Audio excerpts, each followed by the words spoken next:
আপনার যদি একটা সোনার ডিম পাড়ার হাঁস থাকে আর সেই হাঁসটা প্রতিদিন আপনাকে একটা করে সোনার ডিম দিচ্ছে, তাহলে কেমন হয় বলুন তো ব্যাপারটা। আর এবার সেই ডিমগুলো আপনি যদি একটা ঝুড়ির মধ্যে রেখে দেন এবং বড় একটা ঝুড়ি হয়ে যায়, হঠাৎ করে দেখা গেল সেই ঝুড়িটা আপনার চুরি হয়ে গেল, কিংবা কোনো কারণে সেই ডিমগুলো সমস্ত নষ্ট হয়ে গেল, তাহলে কি হবে বলুন তো। ঠিক সেই রকমই ইনভেস্টমেন্টের ক্ষেত্রেও আপনার সমস্ত যে ক্যাপিটাল সেটা কখনোই একটা ঝুড়িতে অর্থাৎ একটা কোম্পানিতে ইনভেস্টমেন্ট করাটা কিন্তু উচিত নয়। তাহলে কি করবেন? ডাইভার্সিফিকেশন। তো এবার আজকে আমরা আলোচনা করব ডাইভার্সিফিকেশন সম্পর্কে। ডাইভার্সিফিকেশন কি, কেন আপনার পোর্টফোলিও ডাইভার্সিফাই হওয়াটা খুবই গুরুত্বপূর্ণ। ডাইভার্সিফিকেশন বলতে খুব সহজে বোঝায় don't put all your eggs in one basket, অর্থাৎ একটা ঝুড়ির মধ্যেই আপনার সমস্ত ডিম কিন্তু রাখবেন না, তাহলে কিন্তু একটা ডিম নষ্ট হওয়ার অর্থ প্রত্যেকটা ডিম কিন্তু সেখানে নষ্ট হয়ে যাবে। তার মানেটা হলো আপনার ইনভেস্টমেন্ট কখনোই যেন একটা কোনো সেক্টরে বা একটা কোনো কোম্পানির স্টকে না হয়। আপনি সব সময় আপনার ইনভেস্টমেন্টটাকে কিন্তু ডাইভার্সিফাই করে রাখবেন, সেটা ইকুইটিতে হতে পারে, রিয়েল এস্টেটে হতে পারে, মিউচুয়াল ফান্ডে হতে পারে, হোয়াট এভার, কিন্তু সব সময় আলাদা আলাদা অ্যাসেট ক্লাসে কিন্তু আপনার ইনভেস্টমেন্টটা ডাইভার্সিফাই করে রাখাটা খুব জরুরি।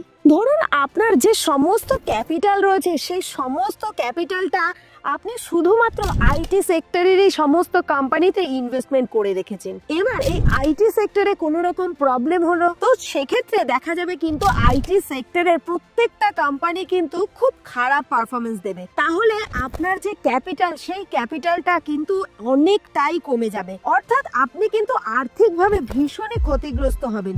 কিন্তু আপনি যদি আইটি, এফএমসিজি, ব্যাংকিং সেক্টর এভাবে আলাদা আলাদা সেক্টরে ভাগ করে ইনভেস্টমেন্ট করেন, তাহলে কিন্তু দেখা যাবে কোনো একটা কোম্পানিতে আপনি লস করলেও বাকি যে কোম্পানিগুলোতে ইনভেস্টমেন্ট করা রয়েছে সেখানে কিন্তু খুব ভালো লাভ আপনি করতে পারছেন, এবং সেই সাথে যে কোম্পানিতে আপনি লস করেছিলেন সেই লসটাও কিন্তু আপনার রিকভারি হয়ে যাবে। স্টক মার্কেটে বিনিয়োগ করা মানেই কিন্তু একটা রিস্কি প্ল্যাটফর্মে বিনিয়োগ করা। এটা কিন্তু আমরা স্টক মার্কেটে প্রবেশ করার আগে থেকেই শুনেছি যে স্টক মার্কেট জুয়া, এখানে কেউ রাতারাতি ধনীও হতে পারে, আবার কেউ কিন্তু রাতারাতি ভিখারিও হতে পারে। তো এই স্টক মার্কেটে আপনি যখন এন্ট্রি নেবেন তখন আপনার প্রথম পদক্ষেপ নেওয়া উচিত স্টক মার্কেটে যে রিস্কটা আছে সেই রিস্কটাকে কমিয়ে আনা, অর্থাৎ এই রিস্ক কমানোর পিছনে কিন্তু ডাইভার্সিফিকেশনের একটা বিশাল বড় গুরুত্বপূর্ণ কিন্তু হাত রয়েছে। আর এই ইনভেস্টমেন্টের দুনিয়ায় সব থেকে বড়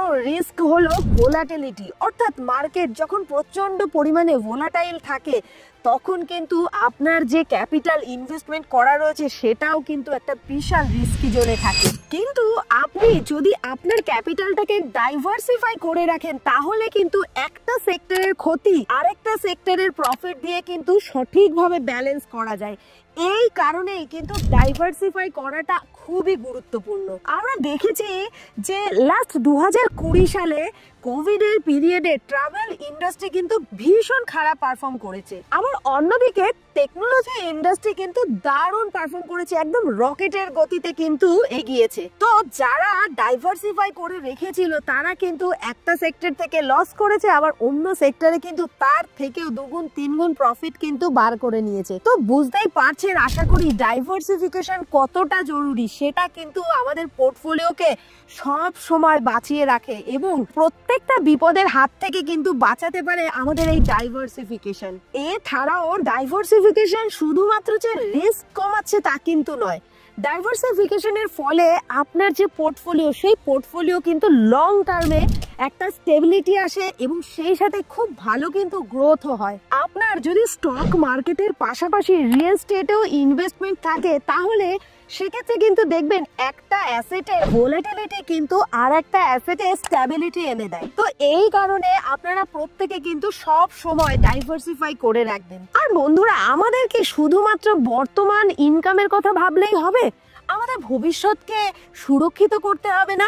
আমাদের যারা পরবর্তী জেনারেশন রয়েছে, আমরা তো প্রত্যেকেই চাই তাদের জন্য একটা ওয়েলথ ক্রিয়েট করে যেতে। তো সেই ওয়েলথটা যাতে তারা সঠিকভাবে ভোগ করতে পারে এবং সেই ওয়েলথটা যাতে তাদেরও ফিউচারটাকে আরো সুন্দর সুরক্ষিত করতে পারে, সেদিকেও কিন্তু আমাদের নজর রাখাটা খুবই গুরুত্বপূর্ণ।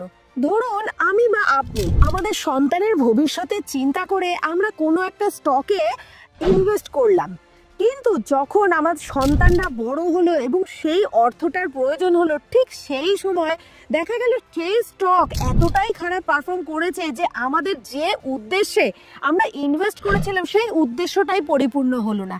কিন্তু আপনি যদি ডাইভার্সিফাই করে রাখেন বা আমি যদি সঠিকভাবে মাল্টি অ্যাসেট ক্লাসে ডাইভার্সিফাই করে রাখি, তাহলে কিন্তু সেক্ষেত্রে আমাদের উদ্দেশ্য কিন্তু পরিপূর্ণই হবেই, কোনো না কোনো স্টক কিন্তু ভালো পারফর্ম করবেই। তো এই কারণে আমরা কিন্তু সব সময় মনে রাখবো যে আমাদের যে টোটাল ক্যাপিটাল, সেই ক্যাপিটালটাকে পার্টিকুলার কোনো একটা সেক্টরে বা পার্টিকুলার কোনো একটা স্টকে কিন্তু ইনভেস্টমেন্ট করব না। আমাদের ইনভেস্টমেন্টটা সব সময় আমরা কিন্তু ডাইভার্সিফাই করে রাখবো। সেটা হতে পারে স্টক মার্কেটে, কিংবা হতে পারে রিয়েল স্টেটে বা মিউচুয়াল ফান্ডে, কিংবা ফিক্সড ডিপোজিটে। তো বন্ধুরা, ডাইভার্সিফিকেশন আমাদেরকে শেখায় smart investment is about managing risk, not avoid it all together. তাহলে আপনারা বুঝতেই পারছেন, ডাইভার্সিফিকেশন শুধুমাত্র কিন্তু টাকা জমানোর যে উপায় তা কিন্তু নয়, এটা ভবিষ্যৎকে সুরক্ষিত করারও কিন্তু একটা উপায়। যদি কখনো কোনো সময় পিএইচডি ক্যাপিটালের সহযোগিতার দরকার হয়, তো আমাদের স্ক্রিনে দেওয়া নম্বরে আমাদের টিমের সঙ্গে যোগাযোগ করতে কিন্তু ভুলবেন না।